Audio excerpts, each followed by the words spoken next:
Life, one might find themselves in a situation to ask, why am I stuck in this place? Why am I stuck in this job?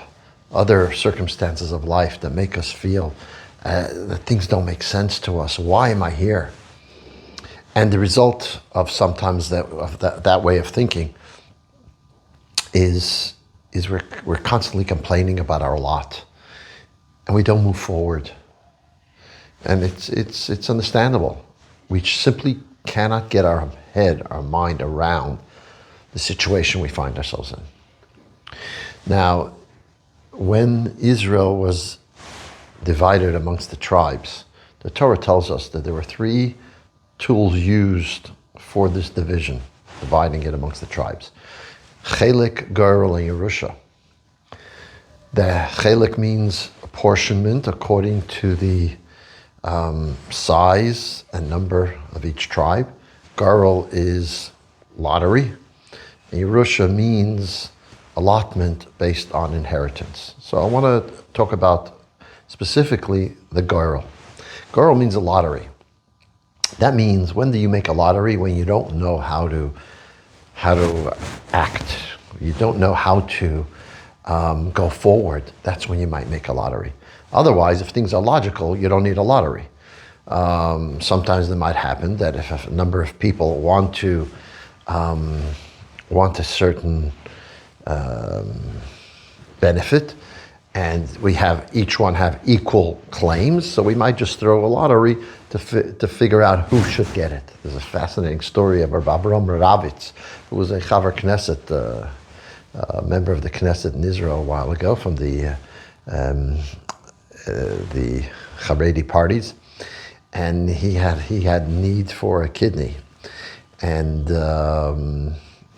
his sons were matches for him and his daughters. He said he doesn't want from his daughters; they have to give birth and bear children. But the sons were able to donate a kidney. Each one of the sons argued that they want to be the one to have the merit to give their father a kidney.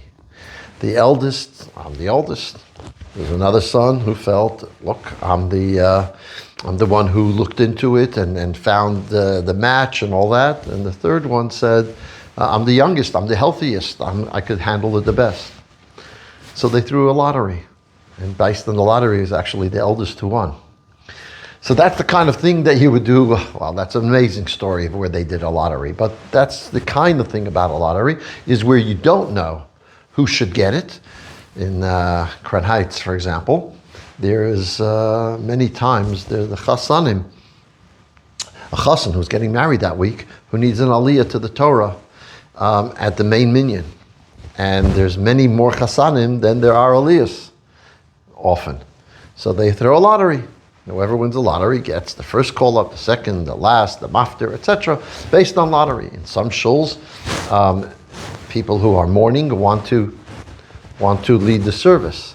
But there are a few people sometimes mourning, so they throw a lottery who should do it. And that's one of the areas you use a lottery, when things don't make sense. But if you're going to have a division based on logic, based on the numbers of each tribe, then what's the point of the lottery? The Barbanel gives an interesting explanation of how it worked. He said that the lottery was in order to tell you which section of Israel each tribe should get. Then, once they got their section, the rest was divided based on the size. So they got more of that section or less of that section based on the amount of people in that tribe. That's the Barbanel's explanation. Although, according to the Rashi and Ramban, it's not like that. And it seems like the lottery took on a greater role. So again, if we can divide something logically, why the need for a lottery? What is a lottery? A lottery means that the decision is coming from something that's beyond logic, beyond our understanding. It's not logical, meaning it's throwing our lot, pun intended, to God. God is going to be the one deciding about which part each one should get. That's what we're doing when we're throwing a lottery. This was true in Israel, which means that each tribe had to have their mission and purpose. How did they know what their mission and purpose was? Based on the fact that this is the lottery that Hashem gave them. And the same thing is true for us in our life. How do we know what our mission and purpose is very often? It is the situation in life that Hashem puts us in.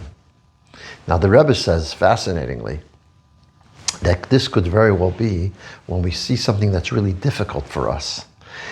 Sometimes when things are difficult for us, for whatever reason it's difficult, circumstances, personality, etc., that could very well be the area that we have to concentrate on, because the evil inclination is trying to stop us from doing something that's so important, so therefore it makes it hard on us to do it. And therefore we have to concentrate to be able to achieve that which seems to be extremely difficult for us. And that's the idea of the lottery in life. The lottery in life is Hashem placing us in places that we don't make sense to us, but to know that persevering and pushing on, that's the area that our soul is connected to. Our soul's purpose is connected to. We see this by Esther in a remarkable way. We see a change in Esther. First there's the Esther who listens to everything Mordechai tells her, who doesn't say which country she's from, who kind of is a Nebuch case. She's taken as a Jew from her home and become the wife of the king. It's totally outside of her realm of understanding. And all she does is what Mordechai tells her to do, and she feels stuck. In a big way, she feels stuck in the situation she's in. But then what happens is there's a point of transformation. When is that? When Mordechai tells her, hey, you got to do something about this decree against the Jews. And Esther then says, but I wasn't called to the king for 30 days. In other words, still the previous Esther, like, what could I do? What do you want me to do? I can't even go approach the king. And Mordechai says, who knows if this is not the reason you're there? Who's not? That you're the queen. And all of a sudden, Esther transforms and says, okay, Mordechai, this is what you do. Gather the Jewish people, fast for me, etc. And she brought about the miracle ultimately. Not only that, first it says she listened to whatever Mordechai said, but now Mordechai listened to whatever Esther says. As a matter of fact, the Megillah is called Megillah Esther, and at the end, the word of Esther is what made things happen. She realized she's in this position because God had placed her here, and therefore she has to utilize her power and her ability in that area she was in to save the Jewish people. We all have to see that if we have to realize that the lot we're in is a lottery given to us by God, and that's where we fulfill the greatest purpose of our soul's descent into this world. That's where we achieve our destiny and what we could in this life.